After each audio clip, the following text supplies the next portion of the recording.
See, now She's she's looking for 56 and a half centimetres tall to a wither, which under the FCI standard is small to medium. I would class her, at my first impression, that she's a medium-sized bitch. She doesn't hit me as being a small bitch, and she doesn't hit me as being a large bitch. To me, she's medium in size.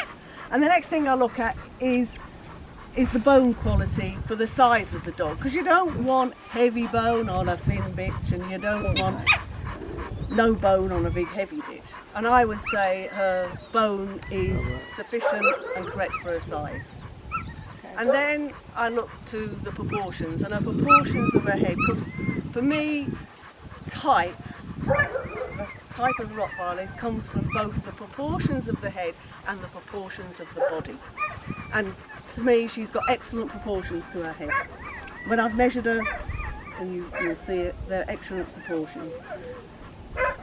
Her muzzle is well filled, and it's well filled right back to the base of the muzzle under the eyes. Right. You know, so if you put your hand on there, you'll feel that bone under her eyes. Right.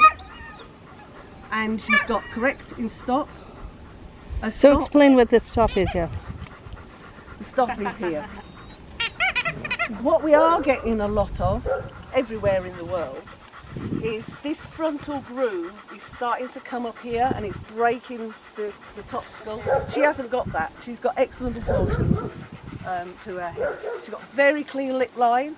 She's got excellent pigmentation.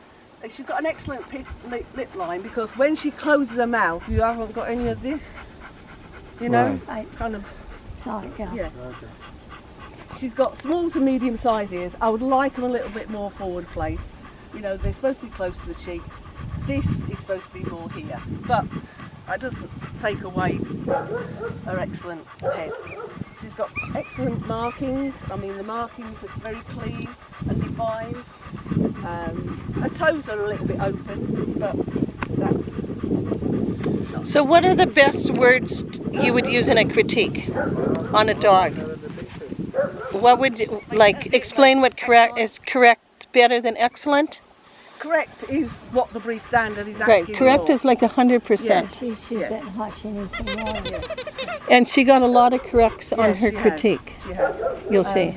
She's correct in the front construction. She's got a nice high wither there. She's a little bit short in the rib cage. I'd like this rib cage a bit further back and that loin a bit shorter. But So what would make a dog excellent versus correct? What would take away, what would the dog be missing? What would be excellent from and not correct? excellent is when they've got that correct rib cage down to about here. Her rib cage is more like that as opposed to like that. But that, with maturity, can get better. She'll never get short in the loin. The coat is a little bit short. I'd like a little bit more coat, but we don't want a wavy coat. And then what do you mean if you use the word sufficient? Like, can you describe some Sufficient words you use in critique? Okay. It's not good. It's not great. So when you say a dog has a natural movement, what are you saying? She's got a very good front actually when she moves. No, I'm saying for in critiques, if in general. These are in general. Yeah. No, she's got. She's getting hot though, isn't she? She's getting hot. Yeah, She's yeah, getting yeah. water. Yes, no, she's very good in movement. She's moving out in front and she's pushing from behind. But dogs that aren't like this is for all dogs. So, so what is the worst rating you'd give a dog? What's the best? What would make a dog a V dog in a class? Powerful movement, especially thrust from behind, moving from the back forward. A lot of Rottweilers, I think, I don't know if you see it on the videos, their head goes down and they pull on the front. Yeah. We see it a lot. Yeah. I believe, it's my opinion, the Rottweiler should Don't talk. from the rear, it should push from the rear through the body and out the front. Right. Okay. And then also for V on a dog, what are you looking for? That they've got most of the things that the breed standard is asking for. And then what for SG? They've usually got about 2 or 3 faults. Okay. You know. And then what about a G?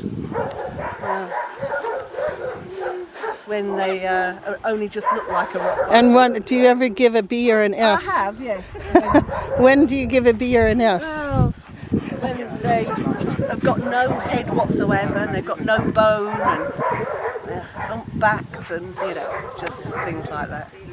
But no disqualifying fault. Thank you.